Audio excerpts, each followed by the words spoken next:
Bonjour. Je ne sais pas s'il y a déjà des gens qui sont avec nous. On va commencer dans quelques petites minutes. Je vais commencer à 11 heures la présentation. Alors, bienvenue si vous êtes déjà parmi nous.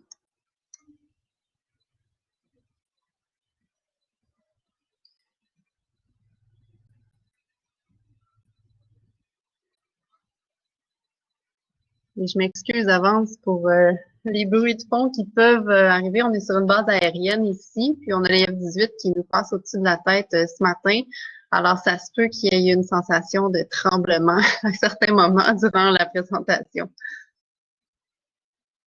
Si vous m'entendez, vous pouvez me dire un petit allô dans la boîte de discussion.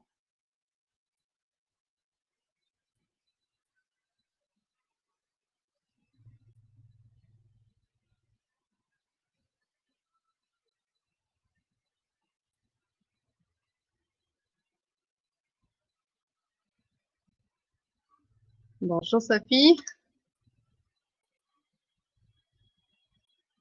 j'espère que ça va bien ce matin. Aujourd'hui, je suis plus de la maison, je suis du travail. Alors, c'est un nouvel environnement pour les webinaires. J'espère que tout va bien fonctionner.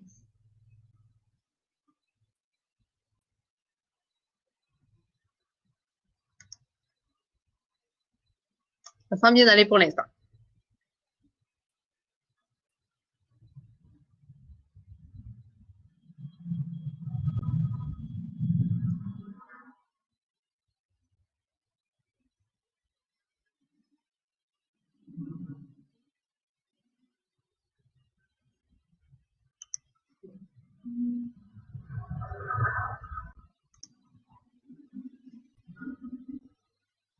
Petite question, avez-vous entendu le F-18 qui vient de passer?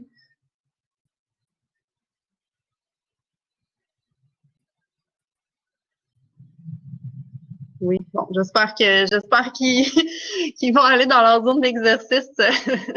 Ils ne passeront pas trop souvent dans les prochaines 45 minutes. On va faire avec.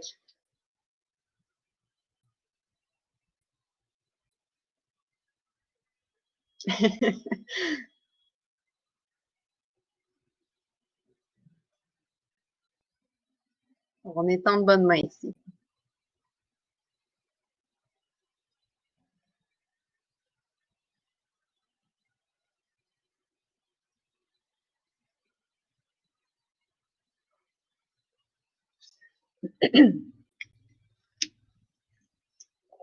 De votre côté, êtes-vous de retour au travail? Êtes-vous toujours à la maison?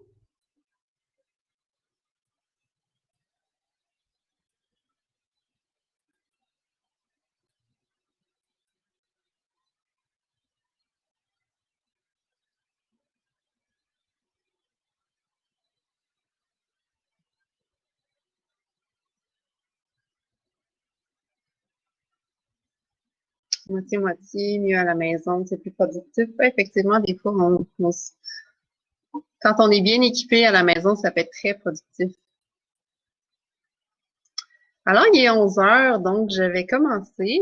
D'abord, je me présente. Je m'appelle Sabrina Turgeon. Je suis spécialiste en promotion de la santé à la base de Bagotville.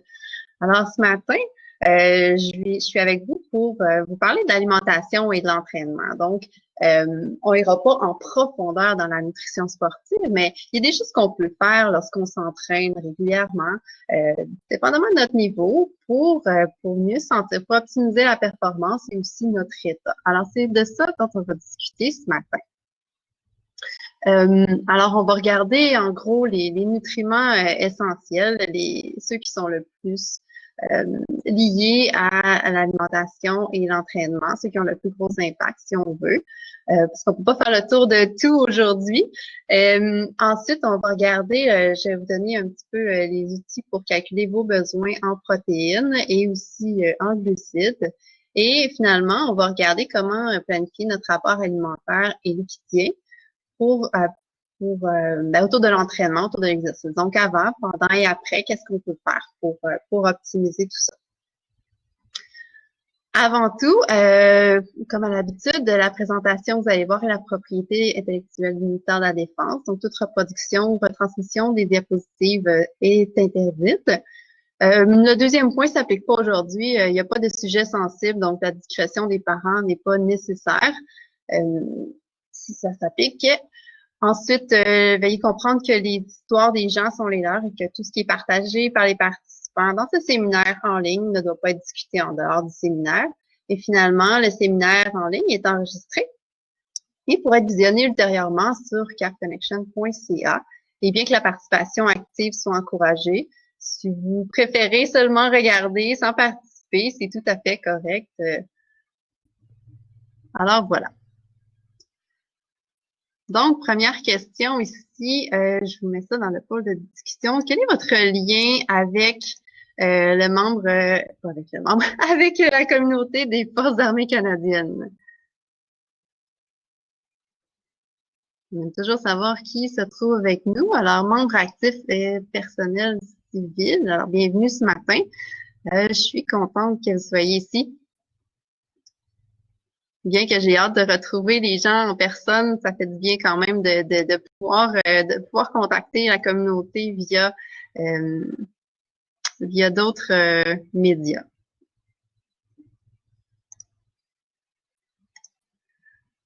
Alors, d'accord. Donc, je vais fermer la caméra pour optimiser. Et si je vais vous revenir à la fin. Si vous avez des questions pendant la présentation, gênez-vous pas, je vais essayer de répondre le mieux possible. Donc, pour commencer, qu'est-ce qu'un athlète ici? Qu'est-ce qu'on regarde? Pourquoi on se parle de nutrition sportive plus particulièrement avec la communauté des forces? Bien, en fait, si on regarde qu'est-ce qui fait qu'un athlète va bien performer, c'est pas les particularités. En fait, on voit bien qu'ils ont, outre l'entraînement très, très spécifique qu'ils vont avoir, ils vont souvent s'entourer aussi d'une équipe pour l'alimentation, de physio pour la prévention et des blessures, s'ils se blessent pour le traitement, on va avoir toute une équipe autour d'eux pour optimiser leur performance. Lorsqu'on regarde au niveau militaire, bien que c'est pas tous les contextes qui nécessitent un rendement d'athlète pour les militaires, il y a certains contextes où est-ce qu'il y a des tâches très spécifiques qui sont accomplies, qui sont très physiques. Et en plus d'avoir la tâche à effectuer, mais il y a un équipement à transporter à travers tout ça. Donc, il y a des choses qu'on peut faire et prendre au sérieux pour optimiser la performance au travail, la récupération et également prévenir les blessures.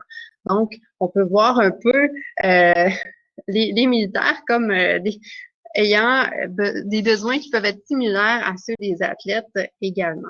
Évidemment, si le travail est de bureau, ben c'est pas la même chose, mais il y a quand même toujours un aspect physique lié aux membres des Forces armées canadiennes. Puis pour les civils, mais il y a quand même aussi beaucoup de choses qu'on peut faire qui peuvent être bénéfiques en lien avec la nutrition et l'entraînement.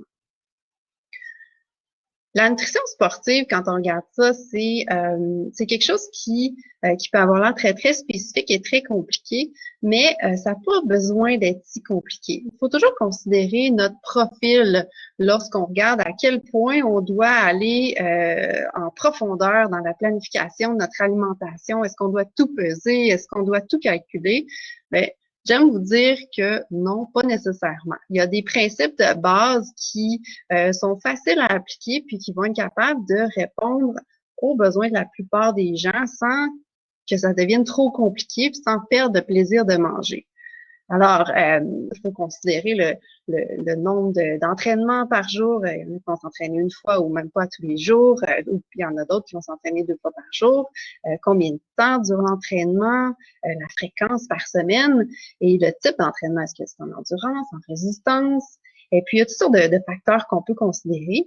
Est-ce que moi je m'entraîne seulement ben pas seulement, mais pour rester en forme, ou bien j'ai un but très spécifique, j'ai une compétition que je veux à laquelle je veux participer et la performance est super importante. Là, je veux vraiment tout faire pour optimiser ma performance. Donc là, l'alimentation peut être encore mieux planifiée. Puis à ce moment-là, lorsqu'on a besoin d'un plan alimentaire très personnalisé, très spécifique, ce que je vous invite à faire, c'est aller consulter une nutritionniste spécialisée en nutrition sportive et va pouvoir regarder avec vous en détail ce que vous devriez faire pour la discipline spécifique que vous pratiquez.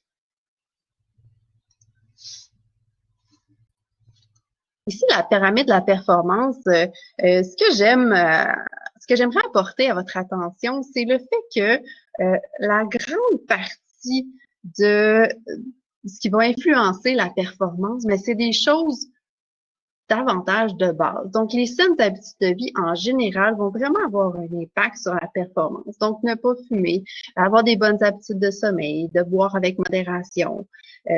Si vous choisissez de boire de l'alcool, évidemment, c'est pas une obligation. La génétique va avoir un impact, un certain impact sur nos performances dans différentes disciplines. Et puis, être actif tous les jours, régulièrement, ça va avoir un impact. Et l'alimentation aussi. Ensuite, donc tout ça va compter pour un 75% là, de la performance. Puis, en haut de la pyramide, des choses qui vont faire des plus petites différences, si on veut. C'est un entraînement très spécifique. Si vous pratiquez une discipline particulière, évidemment, d'être bien entraîné pour cette discipline-là, ça va faire une différence. Et les suppléments, parce qu'on en entend souvent parler, il y a beaucoup de gens qui prennent des suppléments en se disant, ça va aider à ma performance. Je vais tout faire ce que je peux pour bien performer. Donc, je vais prendre des suppléments pour essayer de m'aider. Mais il faut savoir que c'est très, très, très minime l'impact de la prise de suppléments et les bienfaits. Et puis, des fois, on ne sait pas toujours ce qu'il y a dedans. Donc, c'est pas ça qui va faire la grosse différence. Pour monsieur, madame, tout le monde qui veut être en santé, bien performer globalement, le supplément n'ira pas faire une grosse différence. En plus, il y a des risques à prendre certains suppléments.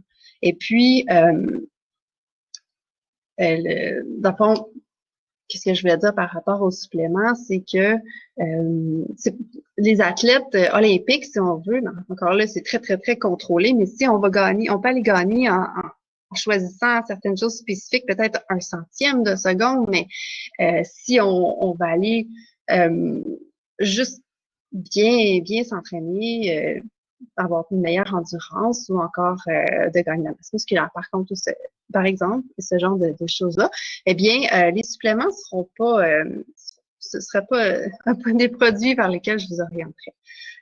Aujourd'hui, on ne parlera pas des suppléments parce que ça pourrait faire l'objet d'une présentation au complet en soi, mais je voulais juste amener à votre attention le fait qu'une alimentation équilibrée et bien planifiée dans une journée, ainsi que tous les autres facteurs en lien avec les saines habitudes de vie vont avoir un gros impact, bien plus que la prise de suppléments. Alors, si on regarde ce qu'on a dans notre assiette, qu'est-ce qui compose notre assiette et notre alimentation? Alors, on va avoir 6 catégories de nutriments. On va avoir d'abord l'eau. L'eau qui, oui, est un nutriment qu'on a tendance à oublier ou à pas considérer, mais c'est super important. Puis l'impact de pas consommer assez d'eau va avoir un gros impact sur la performance. On va en reparler plus tard, mais il ne faut pas oublier que le corps est constitué majoritairement d'eau, donc environ à 60% d'eau. Puis, il ne faut pas oublier de le remplacer, d'en consommer de l'eau pour s'hydrater et répondre à toutes les autres fonctions. Ensuite, on va avoir les macronutriments, donc les glucides, les protéines et les lipides, qui sont des nutriments qui vont apporter de l'énergie, donc qui contiennent des calories. Et les micronutriments, les vitamines et les minéraux, donc ce sont des micronutriments parce qu'on en a besoin de très petites quantités seulement et vont avoir toutes sortes de fonctions pour en fait, tout plein de fonctions pour le fonctionnement du corps en général. Encore une fois, on pourrait se parler longuement des vitamines et des minéraux, mais ça ne fera pas l'objet de la présentation aujourd'hui. Maintenant, comment est-ce qu'on va chercher, en gros, les nutriments dont on a besoin? Bien, ça n'a pas besoin d'être compliqué. Quand on consomme, quand on on respecte un peu les proportions démontrées par cette assiette ici, qui est l'assiette du Guide alimentaire canadien, on va généralement chercher ce dont on a besoin. Donc, si on remplit la moitié de l'assiette de fruits et légumes, on va aller chercher entre autres des glucides dans les fruits et un petit peu dans les légumes, puis on va aller chercher tout plein de vitamines et minéraux si on met plein de couleurs dans notre assiette. Ensuite, on remplit le corps de notre assiette d'aliments protéinés. Donc, ça le dit, ce sont nos sources de protéines, nos sources principales. Et puis, là-dedans, on va regrouper les viandes et substituts, les produits laitiers et substituts. Et on entre aussi, en fait, ça comprend là, les noix, les légumineuses, les œufs, le tofu, la viande et tout ça. Alors, on va chercher nos protéines dans ce quart d'assiette-là. Et dans l'autre quart d'assiette, on veut aller chercher des produits céréaliers à grains entiers idéalement. Encore une fois, j'en parlais tout à l'heure, mais les grains entiers juste avant une compétition, trop de fibres avant une compétition, ça peut causer des troubles, des désagréments gastro-intestinaux. Alors, on fait plus attention, on teste notre tolérance. Mais sinon, dans l'alimentation de tous les jours, on essaie de favoriser les grains entiers le plus possible. Et finalement, on accompagne le tout d'eau ou de, de liquide, mais on favorise l'eau comme boisson de choix. Maintenant, si on regarde les glucides, alors les glucides c'est le macronutriment qui va avoir beaucoup à jouer dans la performance. C'est un nutriment qui contient 4 kilocalories par gramme. Et dans le fond, qu'est-ce qui se passe lorsqu'on consomme des glucides?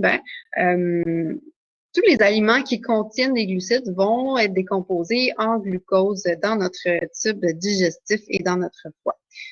Si on peut voir les glucides comme une espèce de collier à billes, dans le fond, si on coupait le collier en billes individuelles, chaque bille serait du glucose. Donc, le glucose, c'est la particule la plus simple, c'est le glucide le plus simple qu'on peut avoir et c'est ce qui va fournir du carburant pour notre cerveau et pour les globules rouges.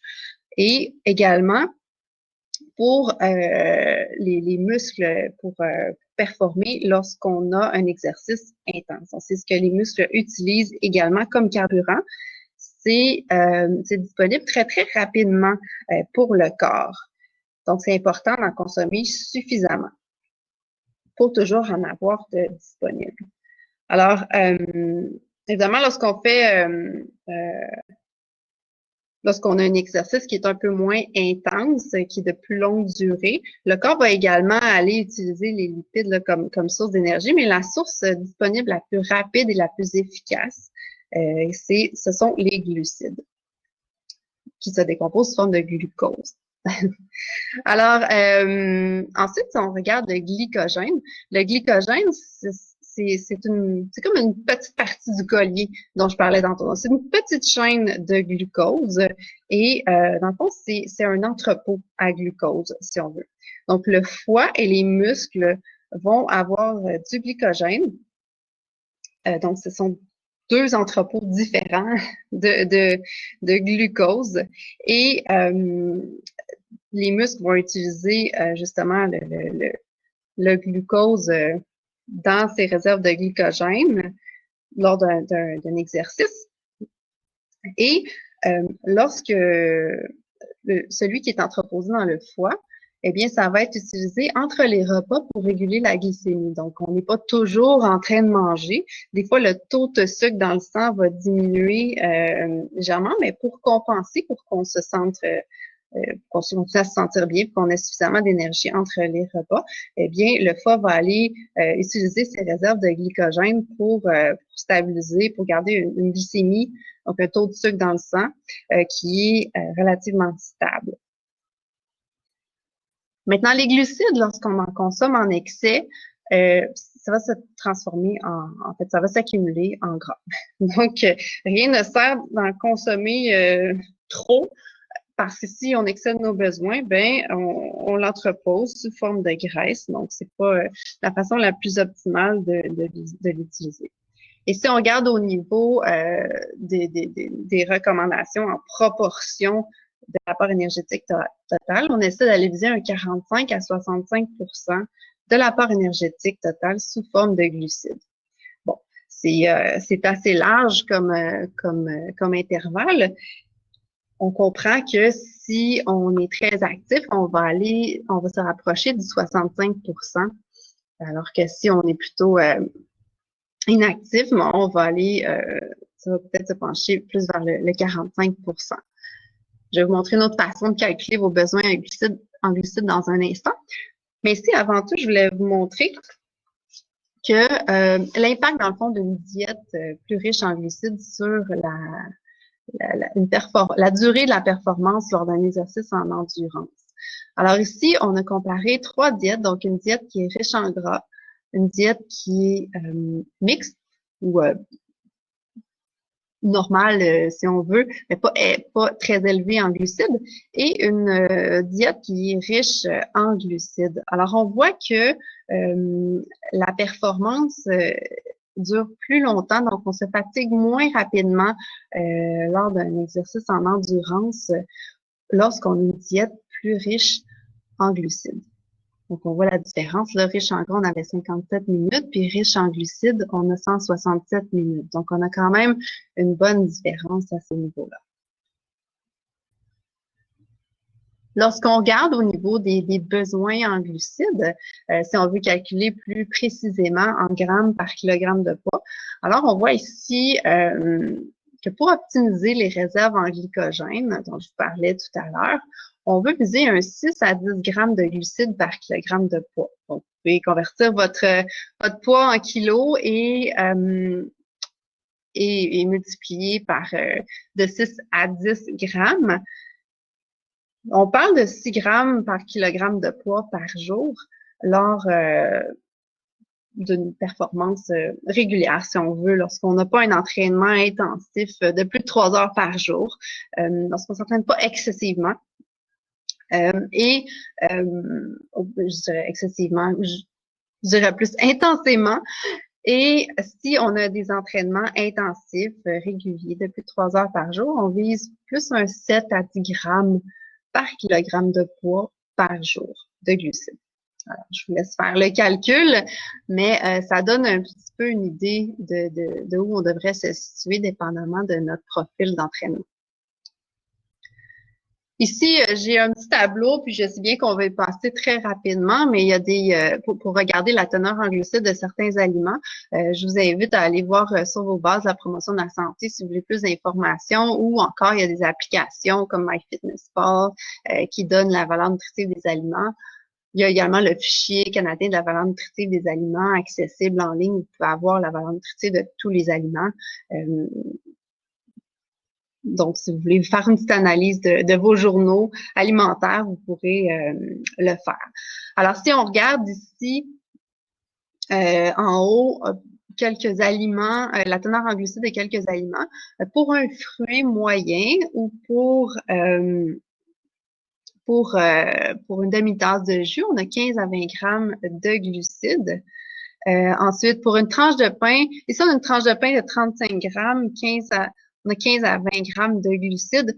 Je vous dirais, quand vous avez une étiquette sur un produit, regardez toujours l'étiquette parce qu'il y a une très grande variabilité. Au niveau des céréales, c'est très, très, très variable. Alors, votre meilleure valeur, c'est la valeur qui est sur l'étiquette de votre boîte de céréales. Pour les pâtes, le riz, les pommes de terre, le maïs cuit, une demi-tasse, on parle de 15 à 20 grammes de glucides également. Alors, on a également des glucides dans le lait, donc une tasse, on parle de 15 grammes. Le lait au chocolat ou le yogourt aromatisé, donc une tasse, on va avoir un 30 grammes. Donc, évidemment, c'est sucré, donc on a plus de sucre dans ces options-là. On en a également dans les légumineuses, donc 3/4 de tasse, ça peut être 10 grammes de glucides. Puis, en bas, on a les autres aliments, si on veut, donc sucre, miel, sirop. On parle pour 15 millilitres, on a 15 grammes de glucides. Les boissons pour sportifs, c'est variable, je dirais. Encore une fois, regardez l'étiquette. Les gels, encore une fois, c'est variable, mais en général, un paquet va avoir 20 à 30 grammes de glucides. J'ai une question ici. Ben en fait, 468 grammes, c'est pas beaucoup. Je fais du diabète. C'est c'est les recommandations, mais c'est sûr que dans le cas pour quelqu'un qui a une diète particulière, une condition médicale particulière, je vous dirais référez-vous à votre médecin et l'infirmière et la nutritionniste que peut-être que vous voyez, parce que des fois surtout le diabète, où est-ce que la consommation de glucides va avoir un impact rapide sur la glycémie. Puis là, il y a toute la médication qui est prise qui a un impact aussi sur quoi consommer, quand le consommer, quel type de glucides consommer. Donc, je dirais que pour des situations plus personnelles comme ça, je vous inviterais à aller consulter vos ressources médicales, votre équipe, mais ça donne quand même une idée euh, pour les performances, pour la quantité de glucides à consommer par rapport à l'entraînement.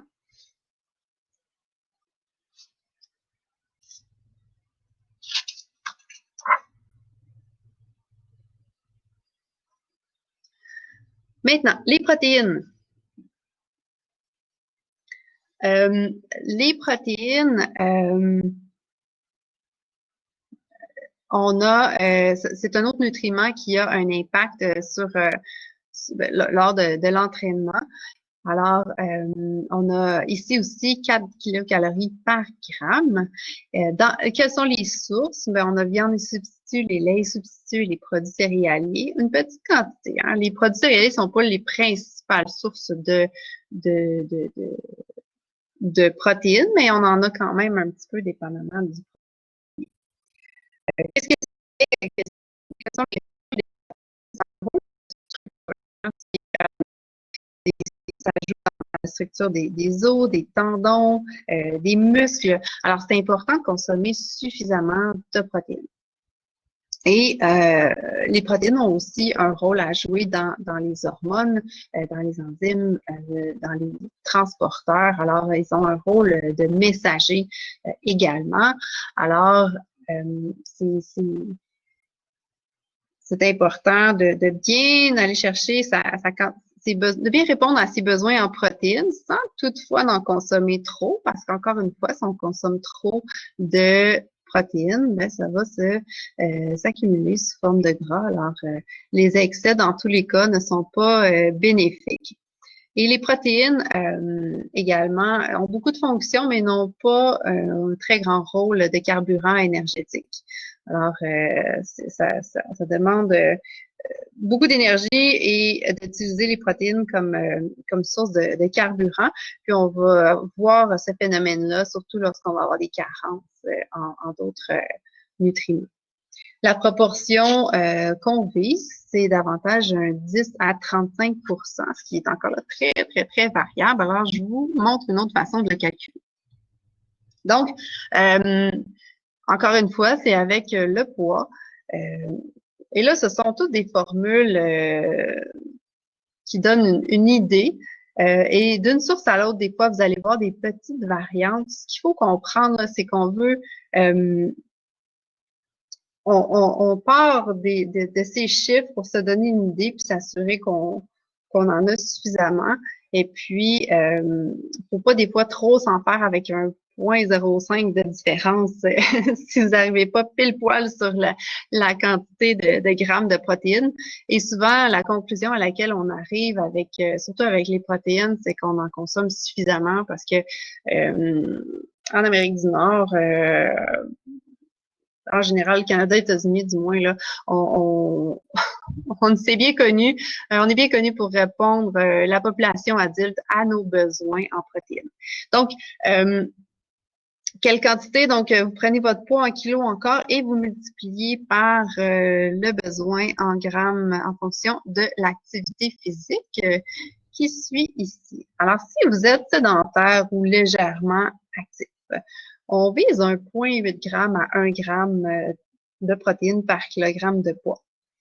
Si vous pratiquez un sport d'endurance, Donc, disons, 4 à 5 fois par semaine d'entraînement de 45 à 60 minutes pour une activité d'endurance d'intensité modérée.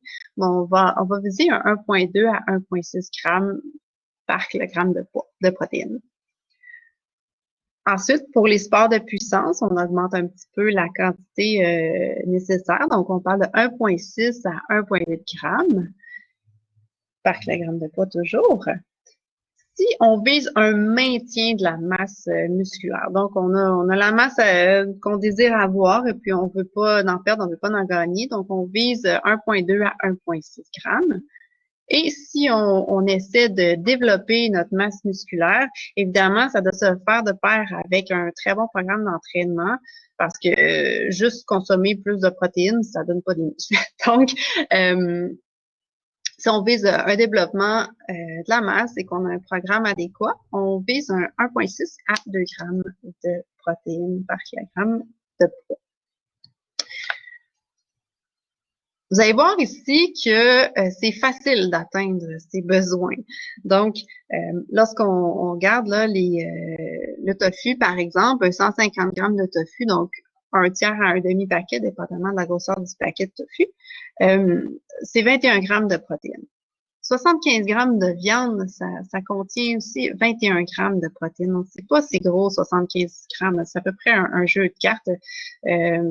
Les gens les gens à qui je montre ça des fois, surtout les hommes, là, il y a des hommes qui ont des gros appétits que j'ai rencontrés qui me regardaient avec des gros yeux. Ben voyons, 75 grammes, j'ai besoin de plus que ça. Ben, pas nécessairement, non. 75 grammes, oui, des fois, on en mange un petit peu plus dans un repas, mais si on répartit ça au cours de la journée, ben, on répond facilement à nos besoins. Les besoins ne sont pas si élevés que ça. Si on regarde d'autres sources de protéines, alors on voit que le fromage, un 50 grammes de fromage, là, ou deux doigts de fromage, si on utilise ses doigts, c'est 13 grammes de protéines. 2 œufs, on parle de 12 grammes.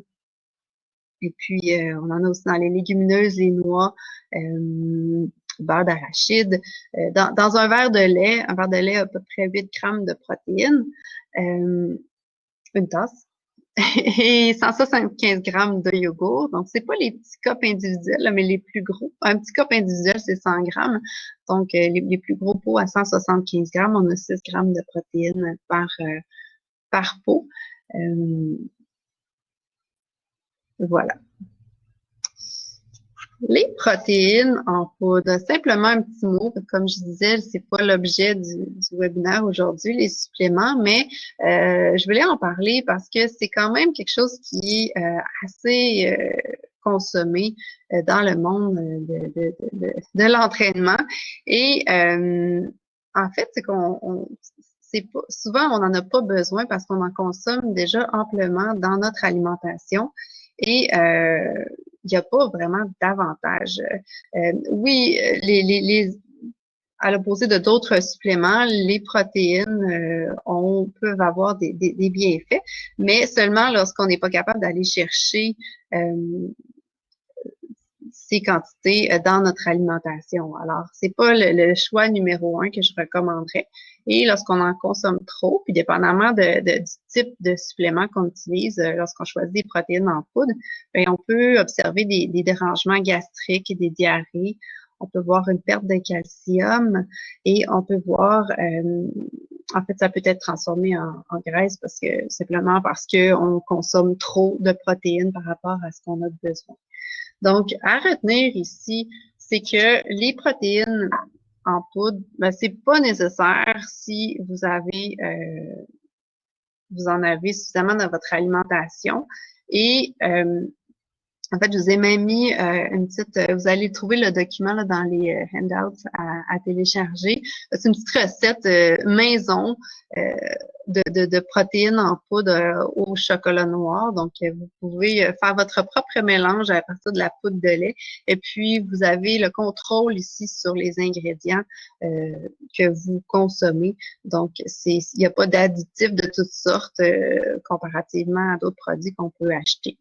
Et le ratio ici, je vais y revenir à la fin, là, mais c'est un ratio glucides-protéines de 4:1, qui est un ratio qui est optimal comme boisson de récupération après un entraînement. Donc, ça peut être pratique des fois si on ne retourne pas à la maison ou on est on n'a pas accès à de la nourriture rapidement, facilement après nos entraînements. Donc, c'est une petite recette à essayer. Si on regarde au niveau maintenant de l'apport alimentaire et liquidien avant l'exercice. Donc, quels sont les objectifs? On va regarder, en fait, ce qu'on veut, c'est on veut prévenir la déshydratation. On veut avoir suffisamment d'énergie pour l'exercice qui s'en vient et on veut prévenir la faim durant l'exercice. Parce qu'il n'y a rien de pire que d'avoir faim quand on s'entraîne. C'est désagréable, puis c'est démotivant et on a un manque d'énergie. Alors, si on regarde au niveau de l'hydratation, qu'est-ce qu'on devrait boire avant l'exercice? Eh bien, on devrait s'assurer d'abord de boire régulièrement au quotidien. Qu'on s'entraîne pas, on veut avoir une hydratation qui est optimale, puis on veut avoir une miction qui est adéquate. Donc, lorsqu'on regarde notre urine, elle ne devrait pas être jaune foncé, puis elle ne devrait pas être transparente complètement non plus. C'est un jaune clair, hein, ce serait la couleur optimale à viser. C'est un très bon indicateur, en fait, de notre état d'hydratation. Alors, comment atteindre ça? Bien, par rapport à l'exercice, là, si on veut pas être déshydraté, on essaie de boire 300 à 600 ml de liquide dans les 2 à 4 heures avant l'entraînement. Puis, quand on se rapproche juste avant l'entraînement, 15 minutes, dans les 15 minutes avant, on essaie de boire 150 à 350 ml. Cette quantité-là ne devrait pas augmenter notre besoin d'aller uriner là, pendant notre entraînement, notre compétition. Donc, faut pas s'en faire avec ça. Ça va simplement assurer un état d'hydratation optimal.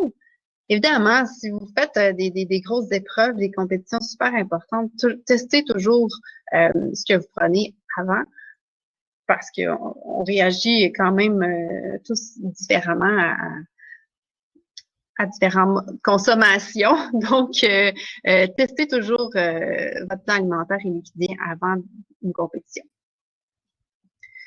Quoi manger avant? Eh bien, ça dépend de combien de temps avant. Donc, 3 à 4 heures, on parle d'un repas normal. On va éviter la friture ou les sauces grasses parce que c'est lent à digérer. Et puis, ça se peut qu'on n'ait pas le temps de bien digérer, puis que pendant l'entraînement ou l'exercice, on soit en train de digérer et là, ça va pas optimiser votre performance. Donc, ça peut être des pâtes avec une sauce à la viande et des légumes. Ça peut être une viande maigre qu'on choisirait avec des légumes cuits à la vapeur, par exemple, avec du riz ou des pommes de terre. Donc, on y va pour un repas plutôt normal et équilibré, mais pas trop gras. 2 heures avant, on va essayer de choisir un repas qui fournit beaucoup de glucides et un peu de protéines, mais pas autant que 3 à 4 heures avant. Donc, on y va avec un repas plus léger, plus riche en glucides. Donc, ça peut être un jus de légumes, par exemple, avec un pain grillé ou un morceau de bagel. On peut parler d'un yogourt avec des céréales, des granola. On choisirait une option un petit peu plus faible en gras là, et un fruit. Donc, on y va un peu plus léger. 1 heure avant, on y va assez léger et on y va principalement composé de glucides. Donc, ça peut être juste un fruit, par exemple. Donc, on va y aller là, pour bien se sentir lors de notre entraînement. Ça peut être une poignée de fruits séchés. Donc, ce que vous avez, ce que vous appréciez et que vous avez sous la main, dépendamment de vos conditions. 30 minutes avant, eh bien là, c'est une petite collation à 50 à 100 calories. On ne veut pas trop manger, puis riche en glucides. Puis, ça peut être une barre granola, mais les barres, encore là, faut regarder la composition pour pas qu'elles soient trop grasses. Ça dépend. Il y a une grande variabilité dans les barres. Maintenant, j'ai une petite question pour vous. On va attaquer le pendant. Alors, pendant l'entraînement, pas pendant l'entraînement, mais quelle quantité d'eau peut-on perdre dans la sueur au cours d'un exercice par heure?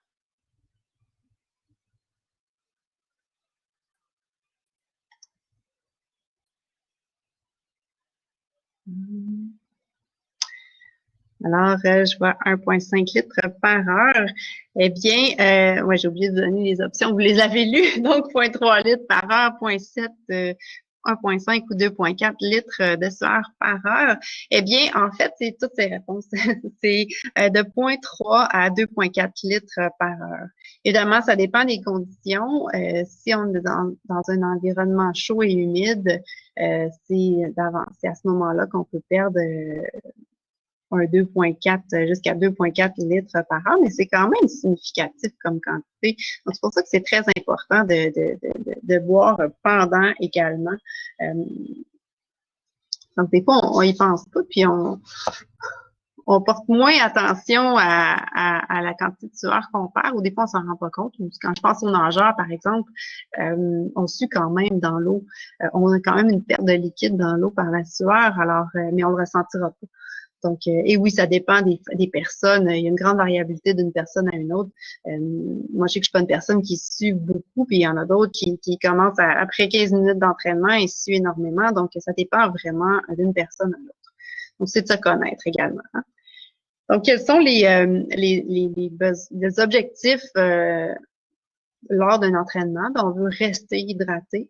On veut fournir de l'énergie lorsque notre entraînement dure plus d'une heure. Donc, moins d'une heure, on n'a pas besoin de consommer d'aliments ou de glucides, mais plus d'une heure, on va avoir besoin de consommer un peu d'énergie. Et on veut remplacer le sodium perdu par la sudation. Encore une fois, ça dépend des gens. Mais il y a des règles de base qu'on peut regarder pour se guider. Donc, si on regarde au niveau de la performance, la perte d'eau, la déshydratation, une simple déshydratation équivalente à 2 du poids corporel, mais ça peut avoir un impact sur la performance. Donc, ça peut causer une baisse de 15 à 20 de la performance pour un 2 de déshydratation du poids par rapport au poids corporel. Bref, si on perd 2 de notre poids sous forme de liquide, on a une grande baisse de performance. Et l'autre point à garder en tête, c'est qu'on n'a pas nécessairement une sensation de soif intense lorsqu'on fait de l'exercice. Donc, cette sensation-là va être amoindrie. Il faut se forcer, faut se rappeler de boire, sinon on ne ressentira pas nécessairement la soif. Quels sont les signes de déshydratation qu'on peut observer? Eh bien, on peut avoir une diminution de la fréquence de la miction, donc on va moins uriner. La fréquence cardiaque au repos peut être plus rapide. Ensuite, on peut avoir des douleurs musculaires prolongées, de la fatigue, un manque d'énergie, des crampes musculaires aussi. Parfois, les gens ont des crampes musculaires et se mettent à essayer de prendre certains suppléments pour les crampes, mais oublient de regarder l'hydratation. Donc, ce serait la première chose à regarder, l'hydratation. Et finalement, ben, une urine jaune foncée qui dégage une forte odeur, c'est un signe de déshydratation. Donc, qu'est-ce qu'on fait? On boit pendant, ben, on s'assure de boire des petites gorgées à toutes les 15 à 20 minutes. Donc, un 150 à 300 millilitres d'eau là, ou de boisson pour sportifs là, à toutes les 15 et 20 minutes. Donc, ça représente un 0,5 à 1,5 litres par heure d'exercice. Et là, lorsque l'entraînement ou l'exercice dure plus d'une heure, ben c'est important de remplacer les glucides aussi pour justement être capable de performer plus longtemps. Donc, ça va aider à repousser cette sensation de fatigue qu'on peut observer. Donc, qu'est-ce qui est optimal pour les glucides? C'est de consommer 30 à 60 grammes par heure.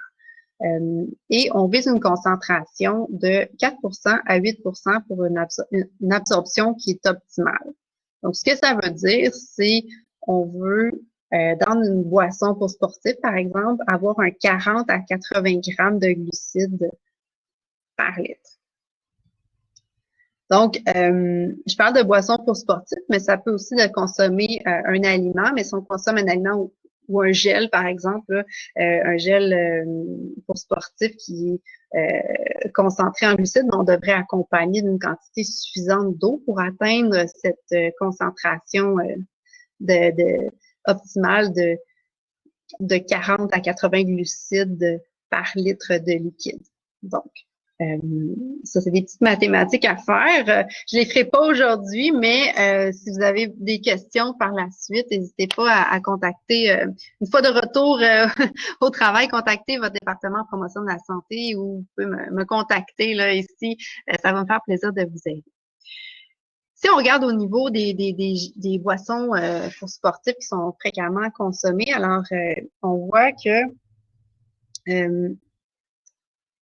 il y en a qui sont, il y a des eaux qui sont vendues de Propel, c'est comme une eau vitaminée. C'est pas une boisson pour sportifs qui va remplacer les glucides qu'on perd lors de l'entraînement. 8 grammes de glucides, c'est pas suffisant. Donc, on regarde ici là, les Powerade, les Gatorade, souvent, ils ont 64-65 grammes de glucides par litre. Donc, on a une bonne proportion. Là. On est entre le 40 et 80 grammes de glucides par litre. Et boisson pour sportifs maison, en fait, c'est vraiment pas compliqué. Hein? Moitié jus, moitié eau, avec une petite pincée de sel là, si vous suivez beaucoup, et puis vous allez avoir une bonne proportion. Donc, ça pourrait être un exemple 350 ml de jus d'orange avec 350 ml d'eau, une petite pincée de sel, puis vous auriez une très bonne boisson pour sportifs maison à très faible coût. Si vous utilisez du jus de raisin, par contre, le jus de raisin est très, très sucré, donc c'est de mettre plus un tiers de jus de raisin et puis 2 tiers d'eau pour obtenir la bonne concentration. Donc, en résumé, c'est important de boire de l'eau quand on consomme des aliments. Si on consomme là, des aliments, des bars ou des gels plutôt qu'une boisson pour sportif, ben, c'est important de consommer de l'eau pour aller chercher la bonne concentration.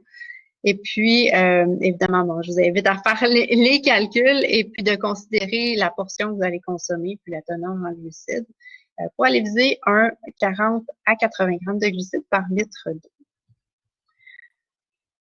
Finalement, si on regarde le quoi manger après, eh bien, après l'exercice, ça va être, ce que je vais dire, c'est que ça va être important pour, si votre exercice dure plus d'une heure et si vous planifiez faire un autre exercice dans les prochaines 8 heures. Sinon, on a un peu plus de flexibilité.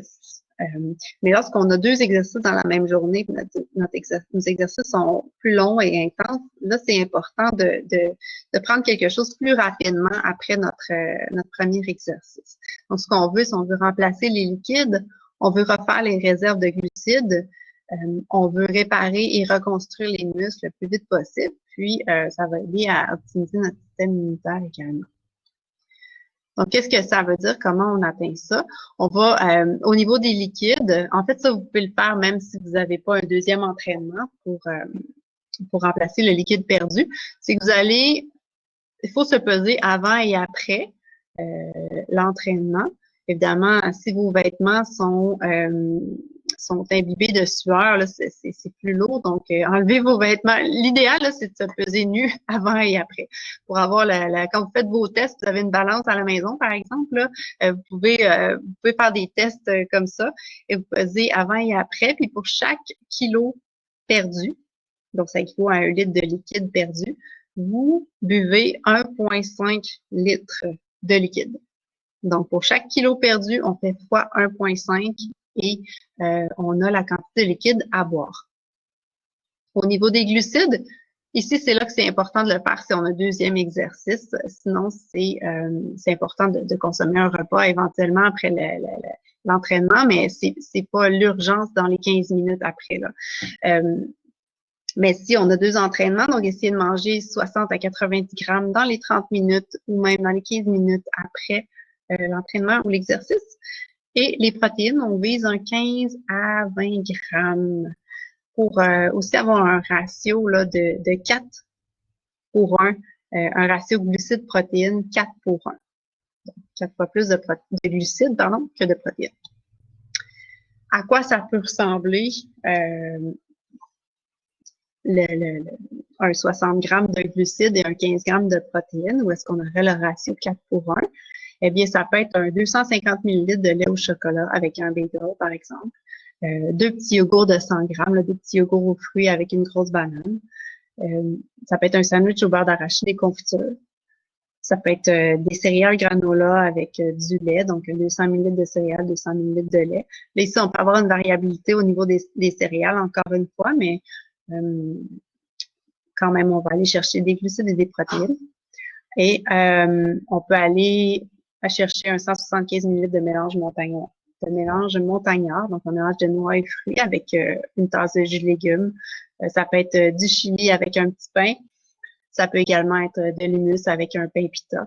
Alors, vous allez chercher une bonne collation post-entraînement pour bien récupérer et vous assurer d'être capable de performer lors de votre deuxième performance. Et la dernière collation que je vous ai mis ici, c'est un 400 ml de jus. Le jus, c'est quoi? C'est le jus de l'Université de Montréal. Donc, ils font beaucoup d'études sur la nutrition sportive à l'Université de Montréal et ils ont développé une recette de jus de récupération. Alors, on prend une boîte de jus d'orange concentré, non congelé, 2 boîtes de lait, 1%, les boîtes de lait condensé ou du lait 1% ou du lait crémé. Une pincée de sel, on passe ça au robot culinaire, puis si vous en prenez un 400 ml, ça va aller chercher les proportions désirées, sinon vous pouvez adapter la portion, évidemment. Alors, à retenir, si vous aviez 3 points à retenir, en fait, c'est qu'avant l'entraînement ou l'activité physique, consommez quelque chose, ne vous entraînez pas à jeun. Donc, les liquides sont très importants. Et pour ce qui est des aliments, mais faut considérer le délai entre la consommation d'aliments et l'entraînement pour prévoir le temps pour la digestion. Pendant l'activité physique, de boire à toutes les 15 minutes. Et pour les séances d'exercice prolongées, on n'oublie pas les glucides et peut-être un peu de sodium pour compenser les pertes dans la sueur. Et pour la récupération, bien, remplacer les liquides, donc 1,5 fois le nombre de kilos perdus. Ça va donner la quantité en litres de liquide à consommer. Et pour ravitailler les muscles et refaire ses réserves de glycogène, aller chercher des glucides et des protéines. Donc, si vous n'avez pas un prochain entraînement dans la journée, allez-y pour une collation équilibrée ou un repas équilibré. Et puis, ça devrait être suffisant pour refaire vos réserves. Et si vous avez plusieurs entraînements, eh bien là, vous pouvez suivre les consignes, les petites règles dont je vous ai parlé. Alors, ça fait le tour pour aujourd'hui. J'espère que vous avez apprécié. J'ai une dernière question pour vous.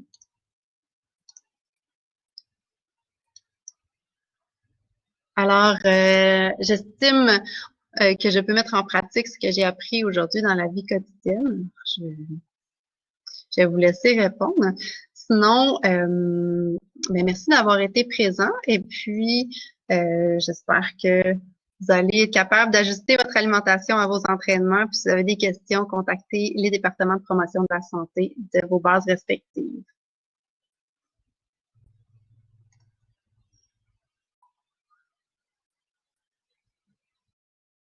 Merci beaucoup.